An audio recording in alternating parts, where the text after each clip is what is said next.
Hello students, welcome to DSEJ online teleclasses, a digital initiative by Directorate of School Education Jammu J&K. So today we will continue our lesson Everyday Life, Culture and Politics. So students, हमारा जो next topic है वो है India and the world of press. अब आपने देखा कि किस तरह यूरोपियन कंट्रीज़ में जो है वो रीडिंग कल्चर जो है वो स्टार्ट हो चुका है, लोग जो है वो पढ़ना लिखना जो है जान चुके हैं। लेकिन अब हम जानेंगे कि उस वक्त हमारी कंट्री इंडिया जो है वहाँ पे जो है रीडिंग कल्चर जो है वो कैसा था। अब आपको पता है कि प्रिंटिंग प्रेस जो है इंडिया में बहुत लेट जो है पहुँची, तो उससे पहले जो है मैन्युस्क्रिप्ट्स का यूज़ किया जाता था, यानी कि हाथ से जो है वो लिखाई होती थी। और वहाँ की जो वर्निकुलर लैंग्वेजेस होती थी, जो वहाँ की लोकल लैंग्वेजेस होती थी, उन लोकल लैंग्वेजेस में जो है ज़्यादातर जो है वो जो बुक्स जो है वो लिखी जाती थी, जैसे अरबिक है, संस्कृत है, ठीक है। और जो पेपर जो जिन पे लिखा जाता था, जो पेपर्स यूज़ होते थे वो पाम लीव्स होते थे, या एक किस्म के पेपर्स जो है उस टाइम में इंडिया में भी बनते थे, उन पे भी वो जो है लिखा जाता था। लेकिन वो बहुत ही ज़्यादा फ्रेजाइल होते थे,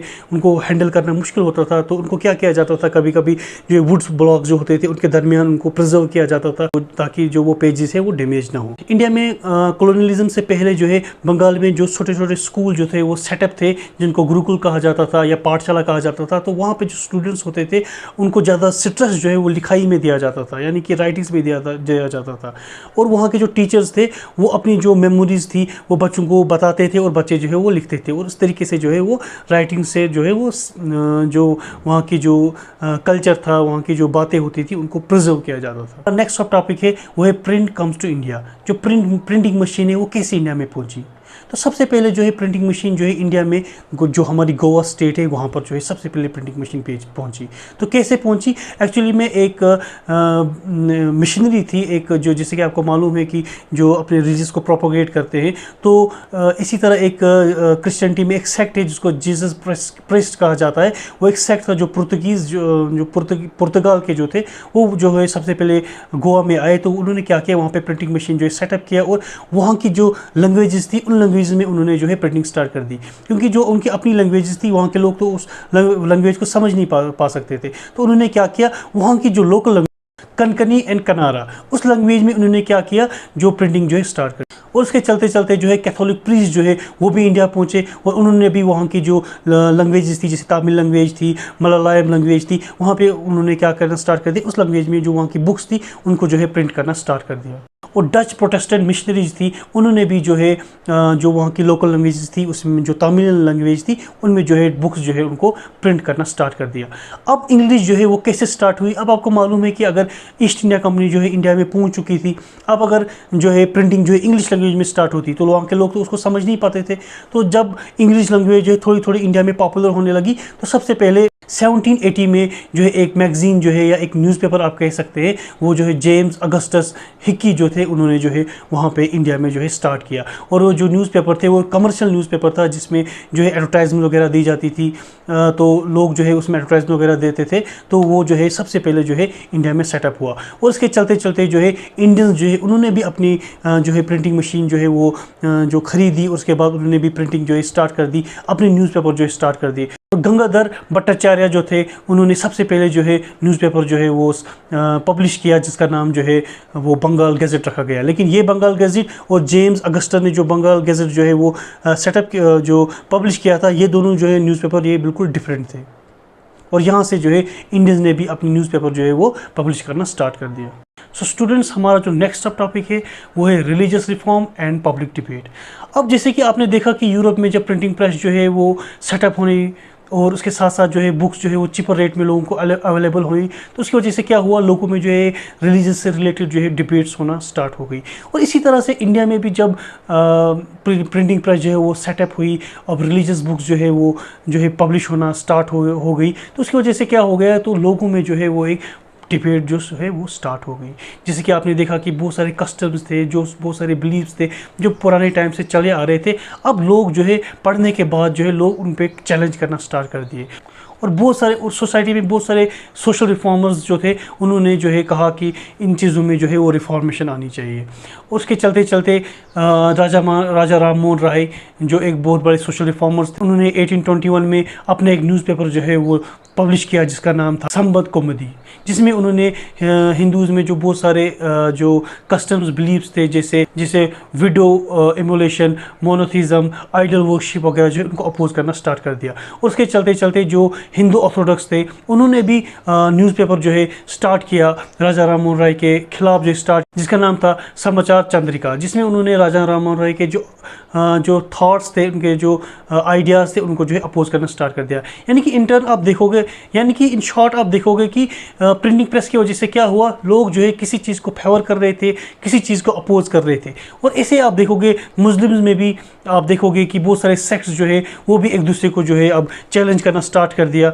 और इसके चलते चलते उलमास जो है उनमें एक परेशानी स्टार्ट हुई कि जब ब्रिटिशर्स जब इंडिया में आए तो उन्हें लगा कि जो यहाँ के पर्सनल लॉ है, जो मुस्लिम पर्सनल लॉ है, अब वो उनको चेंज करने की कोशिश करेंगे, वो कन्वर्जेंस की कोशिश करेंगे। तो उसके चलते चलते 1867 में जो है उन्होंने एक इंस्टीट्यूशन एक रिलीजियस इंस्टीट्यूशन जो है सेटअप किया, जो दारुल उलूम देवबंद के नाम से मशहूर है। और वहाँ से मुस्लिम्स के लिए बहुत सारे फतवा जो है वो जारी होते थे, जिसमें उनको कहा जाता था कि आप किस तरह एवरीडे लाइफ जो है आप कैसे ज़िंदगी जो है गुजारेंगे, कैसे आप जो है अपने रिलीजियस के बारे में जानेंगे। तो और साथ साथ में उन्होंने रिलीजियस से रिलेटेड जो बुक्स है उनको भी जो है वो पब्लिश करना स्टार्ट कर दिया। इस तरह हिंदू रिलीजियस में भी बहुत सारे बुक्स जो है वो प्रिंट होना स्टार्ट कर दिए, जिसे रामचरितमानस ऑफ तुलसीदास, जिसकी फर्स्ट एडिशन जो है 1810 में जो है वो मुंबई में जो है वो पब्लिश हुई। और उसके साथ साथ बहुत सारे रिलीजियस बुक्स जो थे वहाँ के लोकल लैंग्वेजेस में जो है वो पब्लिश होना स्टार्ट कर दिए, और लोग जो है ईजिली जो है इन बुक्स को, जो रिलीजियस बुक होती थी, उनको पढ़ना जो है वो स्टार्ट कर दिया। यानी कि इन शॉर्ट जो आप देखोगे, इन जनरल आप देखोगे कि प्रिंटिंग प्रेस की वजह से क्या हुआ, एक सोसाइटी में एक रिफॉर्म जो है पैदा हुआ, जिसमें कुछ चीज़ों को सपोर्ट किया जाने लगा, किसी चीज़ को जो है अपोज किया जाने लगा। लेकिन साथ में मैं आपको ये भी बताना चाहूँगा कि प्रिंटिंग प्रेस की वजह से सिर्फ कॉन्फ्लिक्ट्स भी पैदा नहीं हुए, इससे लोग जो है वो एक दूसरे के नज़दीक हो गए। अब जैसे एक स्टेट में जो है न्यूज़पेपर जो है वो पब्लिश होते थे, इस तरह दूसरे स्टेट में पब्लिश होते थे। और जब पेपर्स जो है एक दूसरे स्टेट में जाते थे तो लोगों को एक दूसरे स्टेट का जो हाल जो है मालूम होता था। इससे बहुत सारे पॉजिटिव चेंजेस भी आई, जैसे कि 1947 में इंडिया जो है आज़ाद हुआ, उसमें जो है प्रिंटिंग प्रेस का भी बहुत ज़्यादा कंट्रीब्यूशन रहा है। सो स्टूडेंट्स, हमारा जो नेक्स्ट टॉपिक है वो है न्यू फॉर्म ऑफ पब्लिकेशन। अब आप देख रहे हैं कि जब प्रिंट मीडिया जो है बहुत ज़्यादा फेमिलियर हो रहा है, लोग जो है रीडिंग कल्चर जो है लोगों में बढ़ रहा है, और रिलीजियस के बारे में डिबेट्स हो रहे हैं, डिस्कशंस हो रहे हैं। लेकिन जो प्रिंट मीडिया था, क्या ये यहीं तक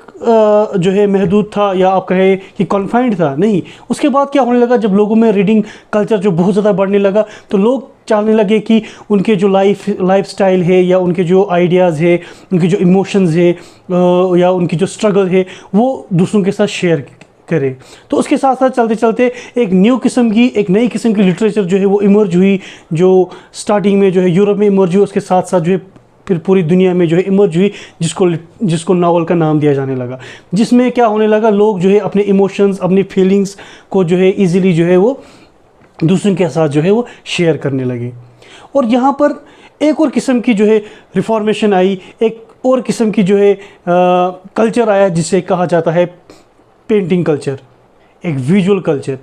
सपोज़ मैं अभी आपको कोई एक पिक्चर दिखाता हूँ, जहाँ पे मैं आपको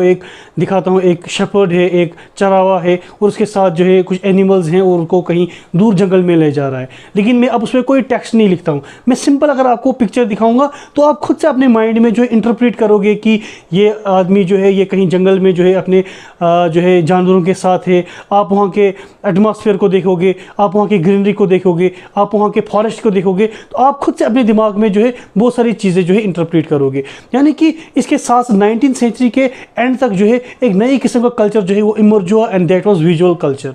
और उसके साथ साथ क्या हुआ, कैलेंडर्स जो आप देखते हैं वो भी जो है अब वो पब्लिश होना जो है, प्रिंट होना जो है वो स्टार्ट हो गए। इसके साथ साथ बहुत सारी पेंटिंग्स जो है वो प्रिंट होना स्टार्ट हो गए। अब लोगों के जो घर थे वो भी अब अपने घर को जो है उसकी वजह से अब डेकोरेट करना स्टार्ट कर दिए। उसके साथ साथ अब लोग जो है पहले जो है सिर्फ रिलीजियस के बारे में जो है वो डिबेट डिस्कशन करते थे, लेकिन इसके चलते चलते लोग जो है अब सोसाइटी के बारे में जो है डिस्कशन करने लगे, वहाँ के कल्चर के बारे में जो है डिस्कशन करने लगे, पॉलिटिक्स के बारे में जो है वो डिस्कशन करने लगे। इन शॉर्ट जो प्रिंट कल्चर है, जो प्रिंट मीडिया है, इसकी वजह से दुनिया में एक बहुत बड़ा रिवोल्यूशन आया, जिसकी वजह से दुनिया जो है अब एक मॉडर्न वर्ल्ड जो है वो अब बन गई। सो स्टूडेंट्स, हमारा जो नेक्स्ट टॉपिक है वो है वुमेन एंड प्रिंट। अब हमने देखा कि किस तरह जो है प्रिंट कल्चर जो है वो इमर्ज हो रहा है, लोगों में जो रीडिंग कल्चर है वो बढ़ रहा है, लेकिन इस प्रिंट कल्चर का इफेक्ट जो है वो वुमेन्स पे क्या पड़ा, कैसा पड़ा, यानी औरतें जो है वो किस तरह पढ़ाई करती थी, कैसे उन्होंने पढ़ाई जो है हासिल की, उसके बारे में हम जानेंगे। देखिए, जो लिबरल फैमिलीज़ थी, चाहे हस्बैंड्स होते थे या फादर होते थे, तो उन्होंने होममेड स्कूल जो है वो बनाए थे, जहाँ पर वो अपने बच्चों को या अपनी औरतें जो होती थी उनको जो है वो एजुकेशन जो है वो प्रोवाइड करते थे। लेकिन जब अर्बन सिटीज़ वगैरह डेवलप हुई, टाउन्स जो है डेवलप हुए, और उसके साथ साथ जो है छोटे छोटे स्कूल जो है वो टाउन्स में, सिटीज़ में जो है डेवलप हुए, तो वो अपने बच्चों को या अपनी औरतों को जो है स्कूल में भेजने लगे, जहाँ पर उनको एजुकेशन जो है वो मिलने लगी। और साथ में एक प्रॉपर सिलेबस भी होता था जो फ्रेम किया जाता था, चाहे वो स्कूल्स हो या होम बेस्ड स्कूल्स हो, हर चीज़ के लिए जो है वो एक सिलेबस जो है प्रोवाइड किया जाता था। लेकिन ये लिबरल फैमिलीज़ जो है ये हर जगह तो सेम नहीं था, कहीं पर कंजर्वेटिव फैमिलीज़ भी होती थी, चाहे वो मुस्लिम्स हो या चाहे वो हिंदू हो, हर जगह जो है कुछ कंजर्वेटिव फैमिलीज़ होती थी जो औरतों को पढ़ने से जो है वो रोकते थे, और वो स्ट्रांगली अपोज करते थे एजुकेशन को औरतों के लिए। जैसे आपने देखा, आपने सुना होगा, नॉर्दर्न इंडिया साइड में एक मुस्लिम लड़की थी जिसको पढ़ने लिखने का शौक़ था, लेकिन उसके फादर जो है उनको, उनके जो पेरेंट्स थे उनको जो है वो अपोज कर रहे थे पढ़ने से, लेकिन उन्होंने सीक्रेटली, उस लड़की ने जो है वो अपनी लैंग्वेज जो है उर्दू लिखा, क्योंकि वो उस लड़की का कहना था कि मैं वो लैंग्वेज पढ़ना चाहती हूँ, वो लैंग्वेज जो है वो जानना चाहती हूँ जो मेरी अपनी लैंग्वेज है। और इसी तरह हिंदू फैमिली में भी एक बंगाली औरत थी जो शादीशुदा औरत थी, तो उसने भी किचन में जो है सीक्रेटली जो है उसने किचन में कुकिंग के साथ साथ जो है रीडिंग और राइटिंग जो है वो सीखी, और उसके बाद जो है कुछ सालों के बाद उसने अपनी ऑटोबायोग्राफी जो है वो लिखी। जो औरत की जो ऑटोबायोग्राफी है वो 1876 में जो है बंगाली लैंग्वेज में जो है पब्लिश हुई। यानी कि ओवरऑल जो कहने का मकसद है वो ये है कि कहीं जगह पर औरतों को जो है एजुकेशन मिल रही थी, और कहीं पर जो है औरतों को एजुकेशन जो है वो जो है उससे अपोज किया जा रहा था। और बहुत सारी नॉवेल्स हैं, बहुत सारे जो लिटरेचर है वो औरतों पे लिखा जाने लगा, जहाँ पर स्ट्रांगली जो है ये माना जाने लगा कि औरतों को भी जो है एजुकेशन जो है वो मिलनी चाहिए, और उनका भी हक है। और बहुत सारी फीमेल जो नॉवलिस्ट थी या राइटर्स थी, उन्होंने औरतों के बारे में लिखा कि उनको किस तरह जो है सप्रेस किया जाता है, किस तरह उनको चार दीवारी के अंदर रखा जाता है, जहाँ पर उनको बेसिक फैसिलिटीज़ है उससे उनको महरूम रखा जाता है। तो वो चाहते थे कि उनको भी जो है वो एजुकेशन जो है मिले।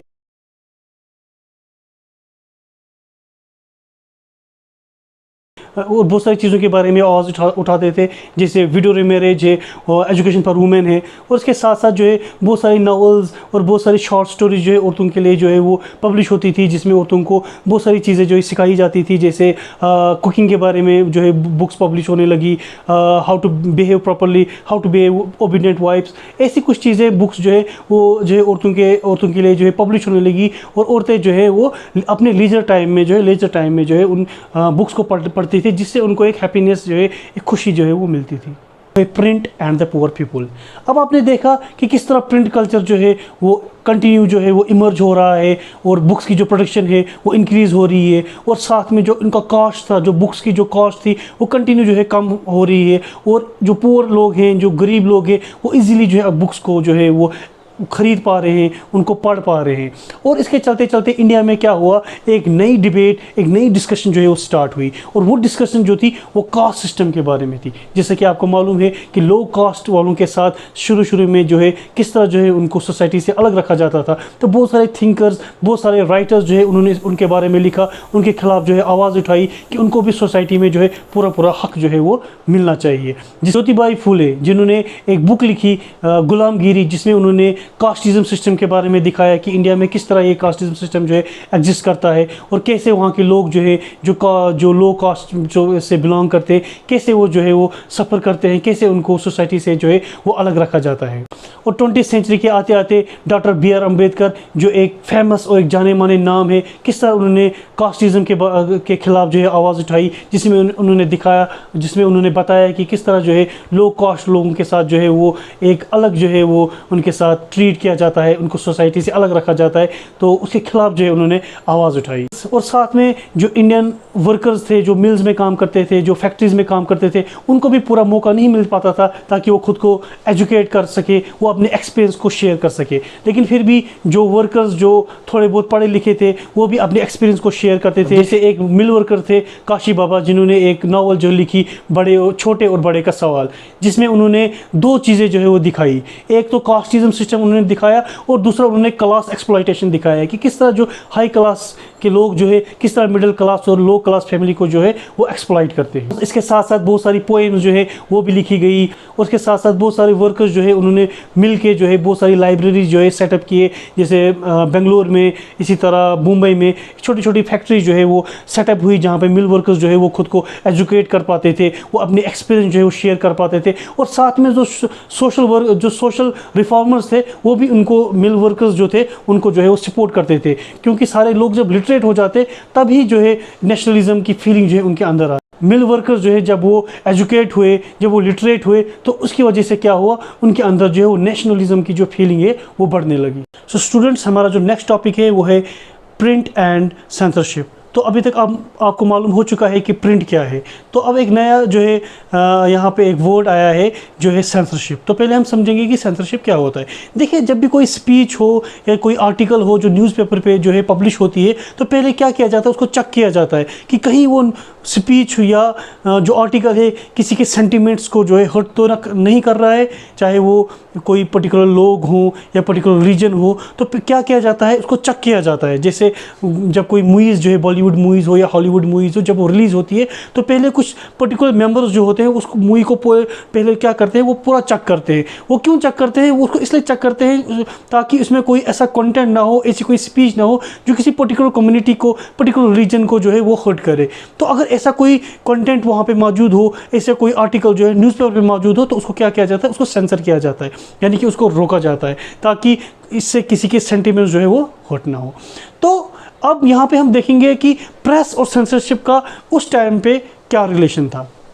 1798 से पहले जो था जो सेंसरशिप था वो किसी इंडियन न्यूज़पेपर वगैरह पे जो है वो अप्लाई नहीं होता था। वो ज़्यादातर जो अप्लाई होता था वो आयरिश जो न्यूज़पेपर होते थे या बाकी जो यूरोपियन कंट्रीज़ के लोग जो इंडिया में होते थे, जो कभी कभी ईस्ट इंडिया कंपनी के ख़िलाफ़ या ब्रिटिश इनके ख़िलाफ़ जो लिखते थे, तो उन पे जो सेंसरशिप लगाते थे ताकि वो चेक करते थे कहीं ऐसा ना हो कि वो हमारे खिलाफ़ जो है वो लिखे। जैसे कि मैंने आपको बताया था जेम्स अगस्टस हिके, जिन्होंने ईस्ट इंडिया कंपनी के खिलाफ लिखा था, तो पहले जब उनको वार्न किया गया था और नेक्स्ट टाइम जो फिर उनको एग्जीक्यूट किया था। तो इस तरह जो है सेंसरशिप जो है वो स्टार्टिंग में इंडियंस जो लोकल जो न्यूज़पेपर होते थे उन पे उतना सेंसरशिप जो है वो अप्लाई नहीं होता था। लेकिन 1820 में कलकत्ता सुप्रीम कोर्ट ने जो है वो सेंसरशिप जो है वो जो इंग्लिश में जो न्यूज़पेपर होते थे उन पे भी अप्लाई किए, और साथ में जो लोकल न्यूज़पेपर्स थे, इंडियन के न्यूज़पेपर थे, उन पे भी जो है अप्लाई किए, ताकि वो चाहते थे कि कहीं ऐसा ना हो कि कोई जो है ब्रिटिश रूल के ख़िलाफ़ जो है या कॉलोनियल रूल के ख़िलाफ़ जो है वो लिखे। लेकिन उसके बाद जो है जो एडिटर्स थे, चाहे इंग्लिश मैन पेपर्स के एडिटर थे या लोकल लैंग्वेजेस के जो एडिटर्स थे, तो उन्होंने जो है उस टाइम के जो गवर्नर जनरल थे उनसे अपील की और बहुत सारे पिटीशन जो है वो दायर की कि ये जो लॉ है इसको रिव्यू किया जाए। तो उसके बाद जो उन लॉ को जो है रिव्यू किया गया, क्योंकि उतना उस टाइम में उतना ज़्यादा जो है किसी भी ब्रिटिश के खिलाफ या कॉलोनियल रूल के खिलाफ जो है उतना जो है लिखा नहीं जाता था। लेकिन 1857 में जब रिवोल्यूशन आया, तो रिवोल्यूशन के बाद जो है ब्रिटिशर्स ने देखा कि अब जो है नेशनलिज्म की फीलिंग जो है वो इंडियन में आ गई है। अब जो न्यूज़पेपर, जो लोकल न्यूज़पेपर जो छप रहे हैं उन पे जो है नेशनलिज्म के बारे में बातें हो रही है, जो कॉलोनियल रूल्स है उनके खिलाफ जो है बातें हो रही है। तो उस टाइम उन्होंने सोचा कि अब हमें जो है कुछ हार्श जो है कदम उठाने चाहिए, कुछ हार्श जो है वो लॉज जो है इम्प्लीमेंट करने चाहिए ताकि कोई भी हमारे खिलाफ जो है ना लिखे। तो उसके चलते उन्होंने एक एक्ट जो है पास किया, and that was vernacular press act. ये एक ऐसा एक्ट था जिसमें उन्होंने वहाँ के जो लोकल लैंग्वेजेस थे, जो वर्निकुलर लैंग्वेजेस थे, जो वहाँ के लोकल लैंग्वेजेस में न्यूज़पेपर पब्लिश होते थे, उन पर क्या किया उन्होंने जो है वो सेंसरशिप जो है वो लगा दी, जिसमें जब भी कोई पेपर जो है पब्लिश होता था वो पहले उसके न्यूज़ को अच्छे से पहले स्क्रूटिनाइज किया जाता था, उसको रिव्यू किया जाता था कि कहीं ऐसा ना हो कि इन्होंने हमारे ही खिलाफ जो है लिखना स्टार्ट कर दिया, यानी कि ब्रिटिशर्स के खिलाफ जो है लिखना स्टार्ट किया। जब वो कंटेंट को जो है ऐसा नहीं पाते थे तो उसके बाद जो न्यूज़पेपर जो है पब्लिश होते थे। लेकिन अगर कभी भी वो देखते थे कि हमारे खिलाफ जो है लिखा गया है, तो वो क्या करते थे स्टार्टिंग में, एक बार जो है वो उस न्यूज़पेपर को जो है वो न्यूज़ चैनल जो होता था या उस टाइम में जो पेपर जो पब्लिश करते थे प्रेस, उनको जो है पहले वो जो है वो एक बार वार्न करते थे, लेकिन नेक्स्ट टाइम जो है उसके बाद अगर फिर से उन्होंने लिखना स्टार्ट कर दिया तो उस प्रेस को जो है वो सीज़ करते थे। लेकिन ब्रिटिशर्स ने जितने भी लोगों को सप्रेस करने की कोशिश की, उतनी ही लोगों में जो है नेशनलिज्म की फीलिंग है वो कंटिन्यू जो है वो बढ़ने लगी, और एट द एंड जो है इंडियंस जो है वो अपनी आज़ादी मिलने में वो कामयाब हुए। तो डियर स्टूडेंट्स, यहाँ पर हमारा जो यूनिट है everyday life culture and politics जो है ये यहाँ पे जो है यूनिट जो है कंक्लूड होता है। तो आइए हम इस यूनिट को थोड़ा सा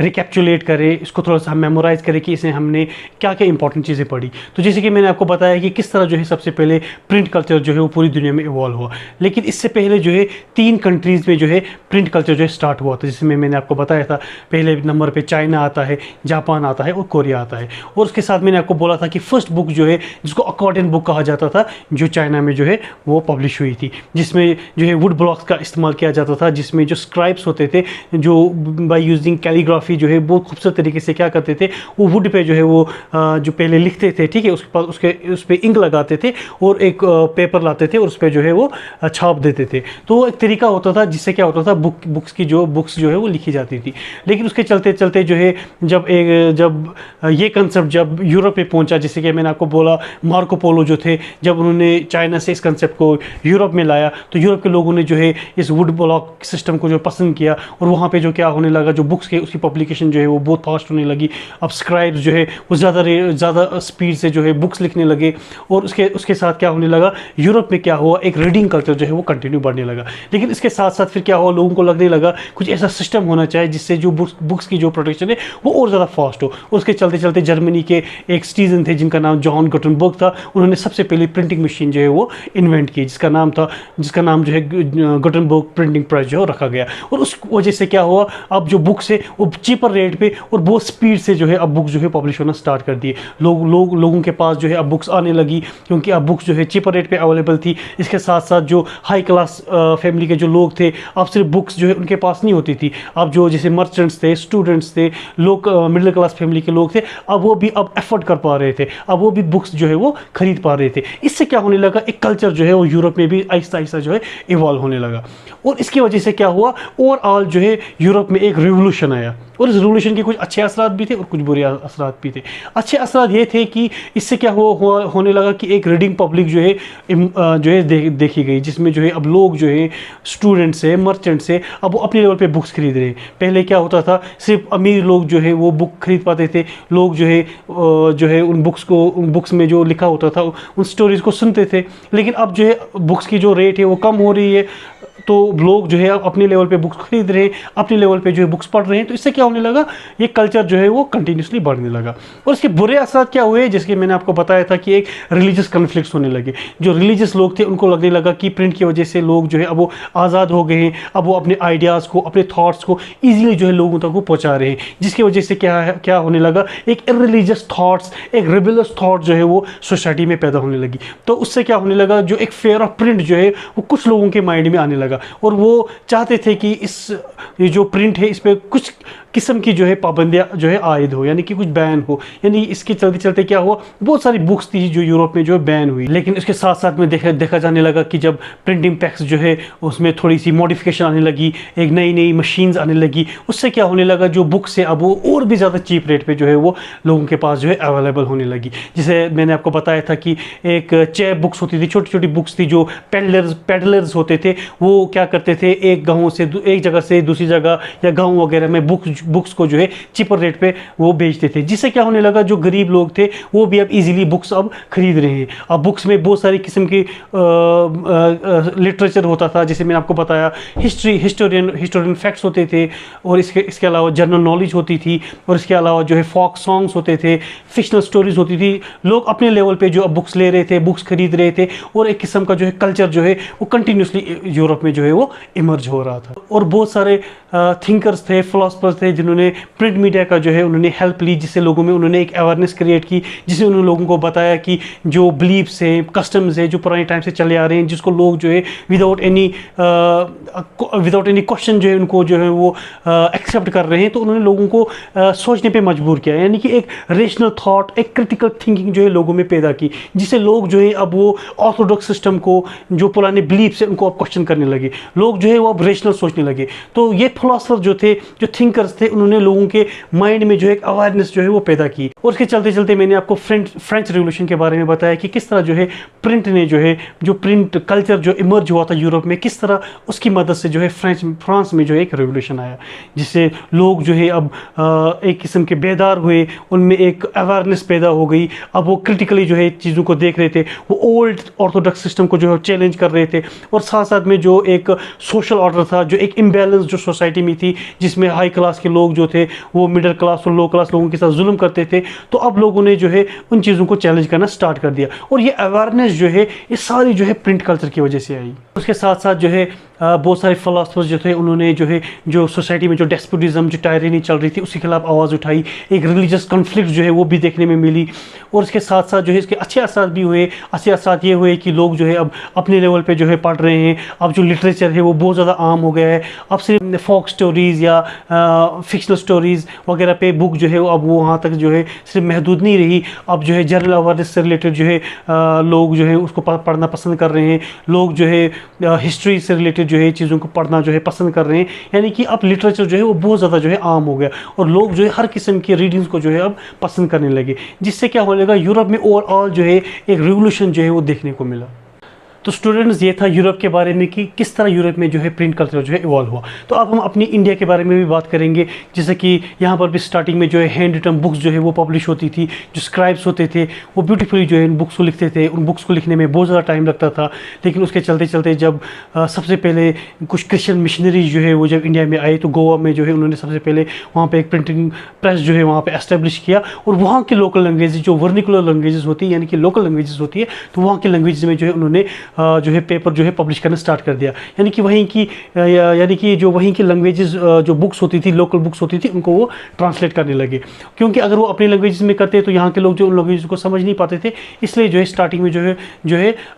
इंडियंस की जो अपनी लोकल लैंग्वेजेस थी उसी में जो है पेपर वगैरह जो है या बुक्स वगैरह जो है वो पब्लिश होना स्टार्ट हुई। और उसके बाद जो है सबसे पहले जो है जेम्स अगस्टस हिक्की जो थे, उन्होंने सबसे पहले इंडिया में न्यूज़पेपर जो है पब्लिश करना स्टार्ट किया, जिसका नाम बंगाल गैजेट था। और उसके बाद जो है हमारे अपने इंडियंस जो है गंगाधर भट्टाचार्य जो थे, उन्होंने अपनी न्यूज़पेपर, जो वीकली न्यूज़पेपर जो था वो पब्लिश स्टार्ट किया, जिसका नाम भी बंगाल जो है गैजेट रखा। और उसके साथ साथ क्या हुआ, जब प्रिंट जो है इंडिया में भी जो है फेमस होने लगा, तो उसके साथ चलते चलते क्या होने लगा कि बहुत सारी लोकल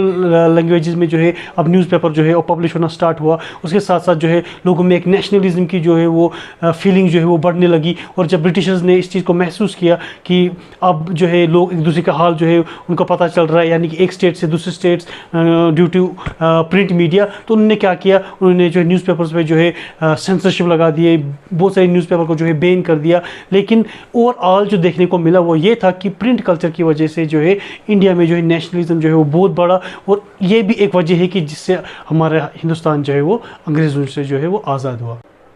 तो स्टूडेंट्स, इस टाइम आपके स्क्रीन पे जो है कुछ क्वेश्चन जो है वो फ्लैश हो रहे हैं, तो आप इन क्वेश्चन को देखिए। ये बहुत इंपॉर्टेंट है एग्जामिनेशन पॉइंट ऑफ व्यू से भी, competitive examination point of view से भी। तो आप इन क्वेश्चन को देखिए, पढ़िए, stay home and stay safe. Thank you so much.